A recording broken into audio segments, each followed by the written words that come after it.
Olá, seja muito bem-vindo, muito bem-vinda para mais um estudo da lição da Escola Sabatina.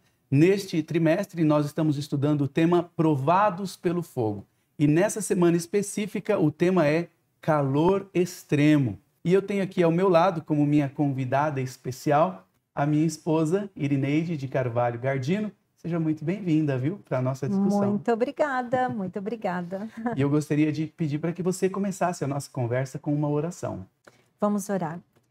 Querido Deus, te agradecemos, Senhor, porque nós temos a oportunidade, neste momento, de recapitular esta lição tão importante dos nossos patriarcas, daqueles que passaram pelo crisol, que são como exemplos na Bíblia para a nossa vida hoje, para que nós também sejamos, meu Deus, passados pelo crisol e também sairmos fortalecidos. Que Amém. O Senhor possa nos abençoar, que essa lição possa trazer uma grande mensagem e uma esperança na nossa vida de estarmos apegados ao nosso Deus, ao nosso Pai que tudo vê, que tudo sabe. Fica Amém. conosco, em nome de Jesus Cristo. Amém. Amém.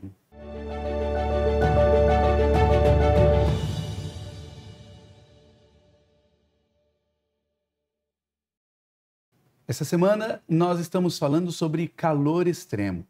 Até agora nós temos estudado situações difíceis em que as pessoas passam, muitas das quais Satanás conduziu para que a pessoa tivesse a dificuldade. Nessa semana nós estamos vendo situações específicas em que Deus causou a dificuldade para as pessoas. É interessante, Irineide, quando a gente vê a história de C.S. Lewis, né? Quando ele diz que a esposa estava morrendo e naquela hora ele queria saber por que Deus permite isso. Ele diz, C.S. Lewis, quando a esposa está morrendo, que nessa hora você não pensa que Deus não existe, mas você pensa, será que Deus é assim? Por que ele age assim? A lição sugere, na lição de sábado, que Deus às vezes se arrisca a ser mal interpretado quando ele permite que o crisol seja bem quente, para que a gente possa ser refinado, moldado. Por que Deus permite muitas vezes, não é, Irineide, que Deus que é esse que permite que a gente sofra, que o filho sofra, para poder moldar a gente? É um pai de amor que sabe de tudo, não é? A Irineide, como psicóloga, ela tem ajudado bastante pessoas a passarem por situações difíceis e nessa hora a gente sabe que muitas vezes passar pela dificuldade vai nos fazer bem, não é? De que forma a gente pode ficar melhor ao passar por uma dificuldade? Dentro da psicologia, já que você citou, a gente fala que muitas vezes nós precisamos passar pela frustração, né? Porque a partir do momento que você passa pela frustração, você cria resiliência, você cria couraça para você enfrentar as dificuldades, porque nós estamos no mundo mal, nós estamos no mundo que existe muito sofrimento. E o sofrimento é que nos ajuda a gente ser perseverante, a gente ter essa resiliência para a gente enfrentar. Não é um mundo bom, é um mundo mau. Nós estamos num grande conflito. Então, quando a gente passa por essas dificuldades, a gente acaba adquirindo força para a gente resistir outras lutas, né? A gente ganha experiência também, não é? E hoje, nessa semana, discutindo a lição da semana, nós vamos tratar de 4 personagens que passaram pelo calor extremo do crisol. Para quem não sabe, para quem está acompanhando a lição pela primeira vez, o tema da lição geral do crisol o crisol é um instrumento que serve para derreter metais nobres e passa por alta temperatura para poder derreter o metal, para purificá-lo, para tirar as impurezas e para moldá-lo também. Então a lição está considerando essa metáfora na vida cristã. Pedro usa essa metáfora do crisol. E eu gostaria de falar de 4 personagens que passaram por um calor extremo: Paulo, Jó, Abraão e Oséias. Não necessariamente nessa mesma ordem, ok? Abraão foi um que passou por uma situação, você já pensou? Deus falou para ele sacrificar o filho. E aqui tem uma contradição quase, porque ele poderia pensar, como que Deus pede para eu sacrificar o meu filho, se esse filho é o filho da promessa? Através de Isaac, Deus disse que traria multidões à existência, nações. E agora Deus pede para ele sacrificar. Imagina a luta de fé que ele teve. Será que é Deus mesmo? Será que é Satanás me enganando? Em primeiro lugar, ele tinha que conhecer muito bem a voz de Deus que já havia falado com ele. Mas em segundo lugar, ele tinha que ter certeza de que Deus cumpre as suas promessas. Se Deus havia prometido que era através de Isaac que ele iria cumprir a sua promessa, então Deus iria cumpri-lo, mesmo que o Isaac fosse sacrificado. Que lições, Irineide, você acha que a gente pode aprender com a história, com essa angústia do Abraão? A gente percebe que Deus ele teve que provar um pouco para Abraão, porque ele queria ver até que ponto Abraão daria o seu filho, seu único filho, né? Apesar de que ele sabia, não é? Tinha mais espectadores aí.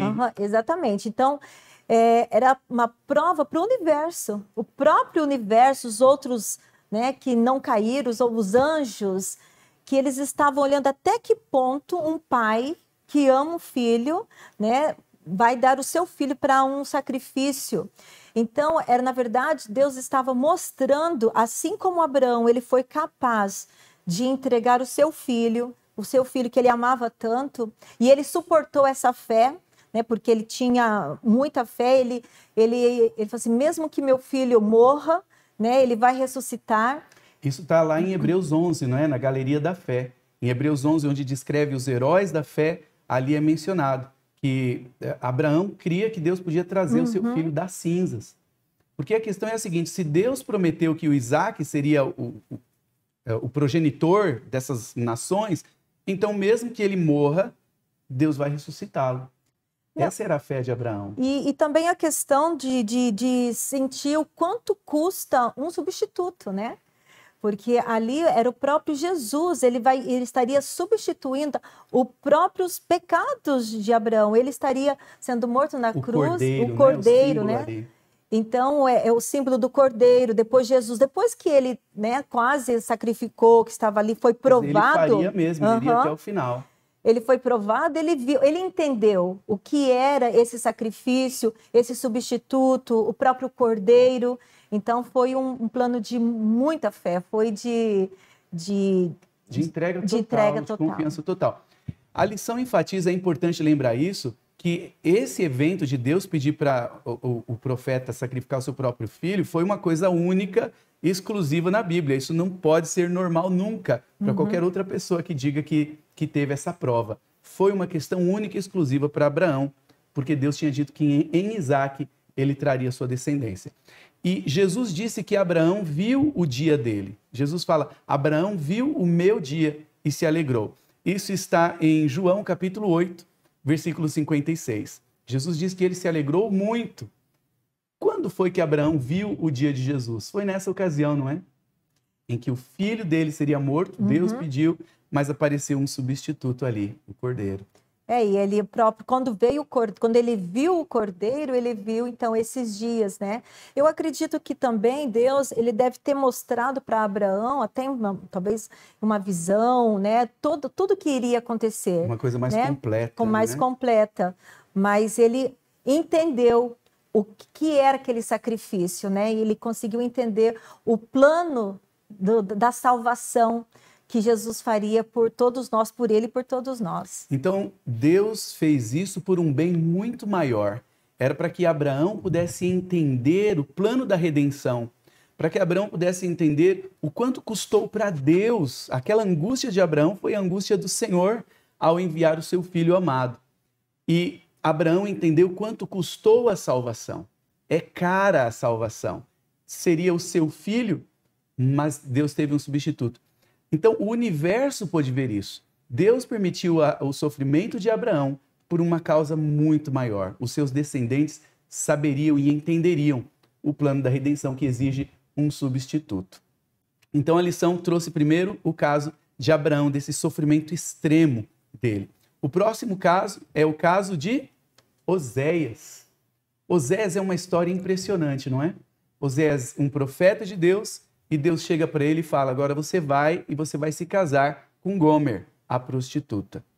Que desafio. Que situação, não é? E ele foi e se casou com ela, E a Bíblia diz que ele teve 3 filhos com ela, pelo menos no começo ali, e depois ela sumiu, ela fugiu.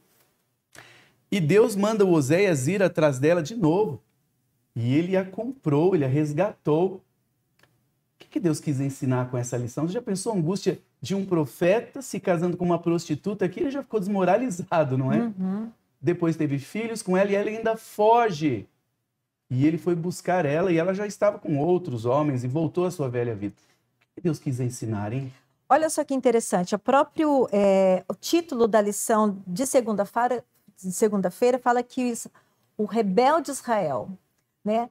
Israel, ele tinha Deus, né? Ele sabia quem era o seu Deus, mas o povo de Israel ele era muito rebelde. Então, o que eles procuravam? Procuravam outras nações, outros deuses, eles se prostituíam com os deuses das nações vizinhas. Deus usa essa linguagem metafórica, não é? Se Deus era o marido e Israel era a esposa, então quando Israel adorava outros deuses, estava em adultério espiritual. Adultério, então se prostituía.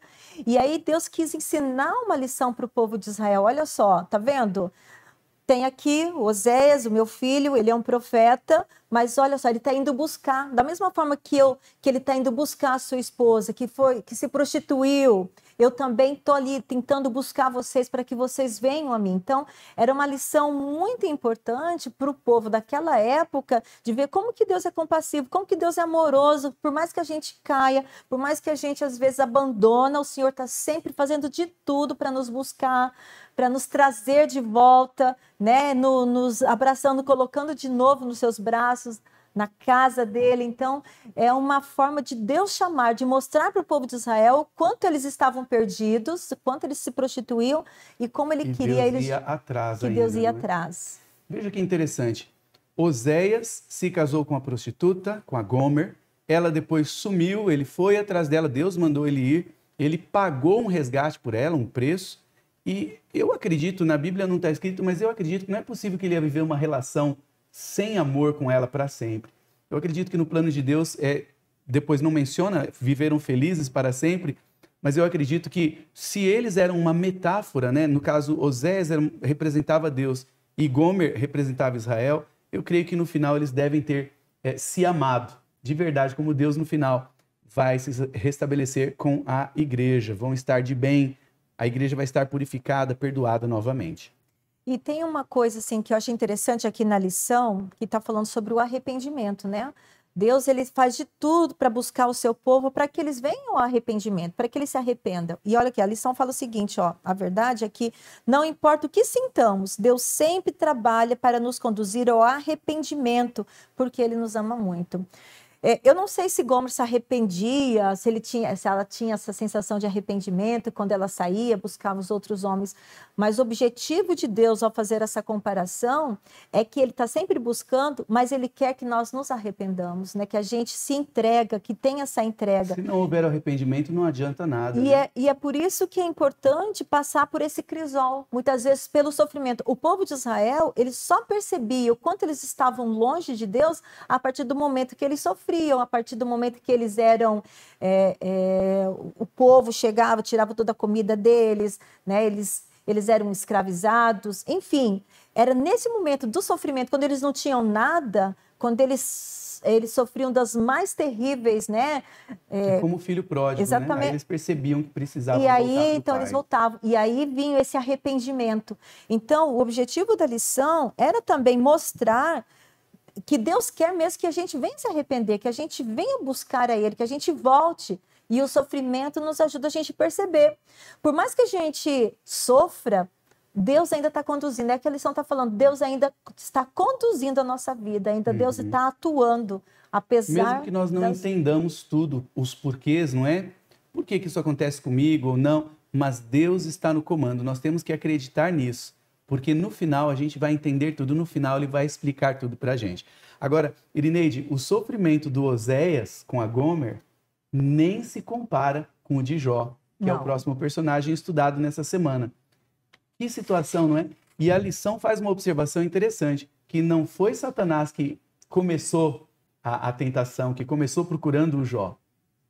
Como que foi que aconteceu? na lição fala assim, não foi Satanás quem apontou Jó como alguém a se examinar, mas Deus, como sabia o que aconteceria, então Deus chamou a atenção de Satanás para Jó. Né? Porque acho que até então, Satanás nem tinha percebido nada, né, a respeito de Jó. Então Deus chamou a atenção de Satanás, falou assim, olha, você está vendo o meu servo Talvez Jó? ele nem ia mencionar nada, né, Satanás, né?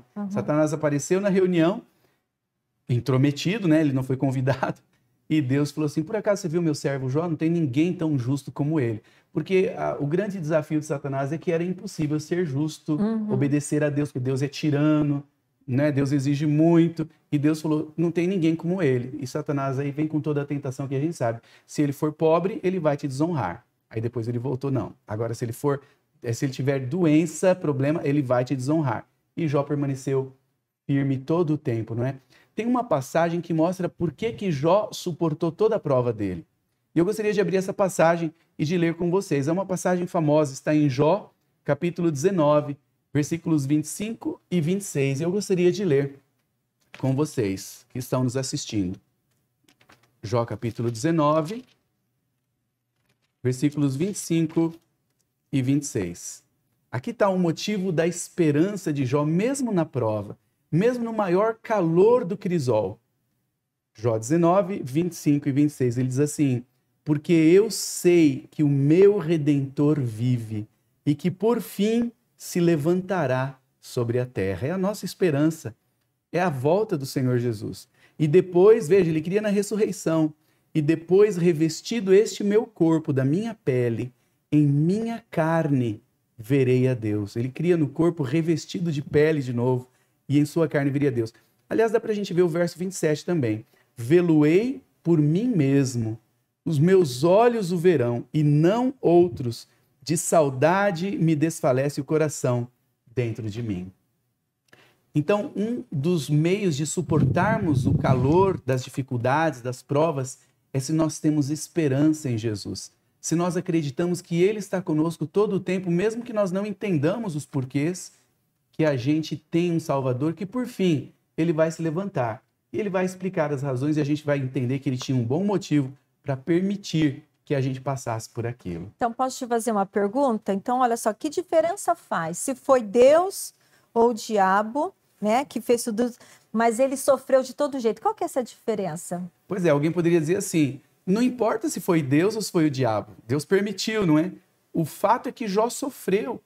Muitas pessoas pensam, por que Deus permitiria isso? Fazer o mesmo trabalho que Satanás faria? Vejam, foi Satanás quem fez. Deus permitiu porque ele sabia até que ponto Jó poderia ir. Deus não permite que a gente seja tentado além do que a gente pode suportar, não é verdade? Então, se foi Deus ou se foi Satanás, o fato é, Deus sabia o limite que Jó suportaria. O nosso tempo já está quase acabando, a gente tem mais um personagem ainda que eu gostaria de mencionar, que é muito importante, Paulo. Paulo diz que tinha um espinho na carne e que ele pediu para Deus 3 vezes, Senhor, tira de mim esse espinho. E ninguém sabe o que é que ele sofria. Mas Jesus falou para ele assim, a minha graça te basta.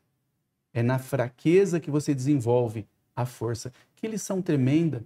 Quando um pai precisa disciplinar um filho ou uma filha, e o filho ou a filha chora e não gosta porque perdeu algum privilégio, alguma coisa, parece uma injustiça, mas Deus sabe o porquê. Deus está sempre nos moldando. Mesmo que às vezes nós passemos por uma situação que nós mesmos criamos, um problema, ou quando Deus permite que sobrevenha por algum motivo, nós estamos sendo moldados. O apóstolo Paulo ele estava sofrendo por causa do evangelho. Deus permitia o sofrimento de Paulo, mesmo que ele poderia libertar Paulo de tantos espancamentos, de tantos chicotes.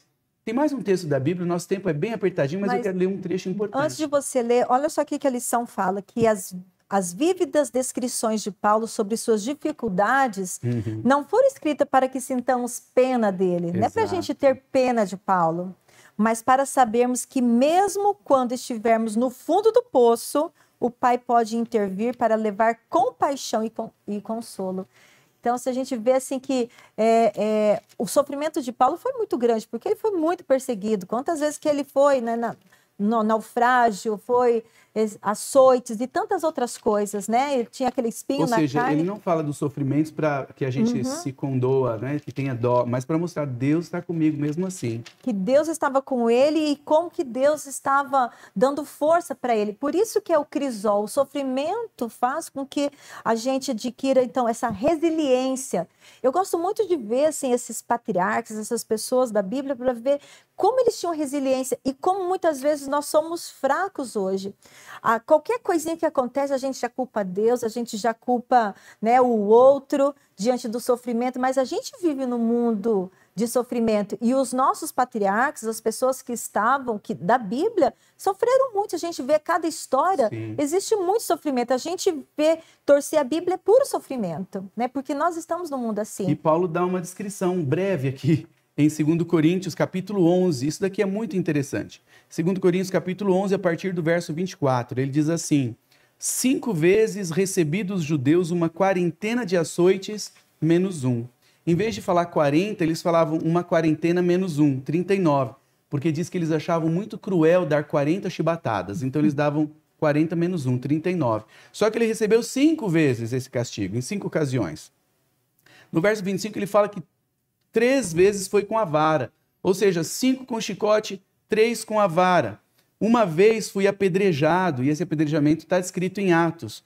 Em naufrágio, 3 vezes. Quando ele escreveu isso, ele ainda não tinha passado pelo naufrágio que a gente vê lá no finalzinho do livro de Atos. Eles quase morreram também. Então, que a gente saiba, foram 4. Aqui ele só tinha passado por 3 naufrágios. Uma noite e um dia passei na voragem do mar, em jornadas muitas vezes, em perigos de rios, em perigos de salteadores, em perigos entre patrícios, em perigos entre gentios, em perigos na cidade, em perigos no deserto, em perigos no mar, em perigos entre falsos irmãos, em trabalhos e fadigas, em vigílias muitas vezes, em fome e sede, em jejuns muitas vezes, em frio e nudez. Mas aqui está um motivo do porquê ele resistia a tudo, porque ele tinha aquilo em mente. Verso 28. Mas além destas coisas exteriores, tudo isso que ele diz, as chicotadas, tudo que ele sofria eram coisas exteriores. Há o que pesa diariamente sobre mim, a preocupação com todas as igrejas. Ele tinha a responsabilidade de cuidar da igreja de Deus. E era isso que pesava sobre o coração dele. O resto, ele suportava bem. O crisol para Paulo foi duro, mas ajudou a moldar o caráter dele, porque ele tinha Jesus em mente e fazer a vontade de Deus. A Bíblia nos diz que nós não devemos temer quando passamos pelo vale da sombra e da morte, não é? Por que a gente não deve temer, Irineide? Porque a própria palavra de Deus, e aqui a lição fala que Deus está nos ensinando a depender dele. Por mais que a gente passe pelo vale da sombra da morte, é apenas para a gente entender que nós estamos no mundo de sofrimento, mas quando a gente passa por isso, a gente tem que aprender a depender de Deus, porque ele está guiando, né? E a confiar nele. Porque o Senhor, a própria lição fala, ressuscita os mortos. Então, se a gente aprende, por mais que a gente passe por pela sombra, pela morte, a gente confia no Senhor, o Senhor ressuscita os mortos, é confiar nele, é depender dele. Acho que isso é o principal. Nas lutas, a gente sabe que Deus está nos guiando. E nós, às vezes, vamos passar pelo vale da sombra e da morte, ainda que a gente não queira. Por isso que em Salmo 23 diz, ainda que eu ande pelo vale da sombra e da morte. Por quê? Ainda que eu ande, porque não está no meu projeto, no meu trajeto, eu não quero. Mas ainda que eu tenha que passar por lá, não temerei, porque tu estás comigo. Esse é o segredo, é a esperança, é o que nos dá força para a gente passar pelas tribulações. E a gente tem que saber que Deus está conosco todo o tempo, que a gente aprende lições de crescimento, de melhoramento do nosso caráter e de maior confiança em Deus. Eu gostaria de fazer uma oração agora. A Irineide fez a primeira oração, eu gostaria de fechar. Você tem uma palavra final para o nosso ouvinte? Eu só quero dizer o que está lá na lição de quinta-feira, que fala sobre o calor extremo. Fala o seguinte, ó.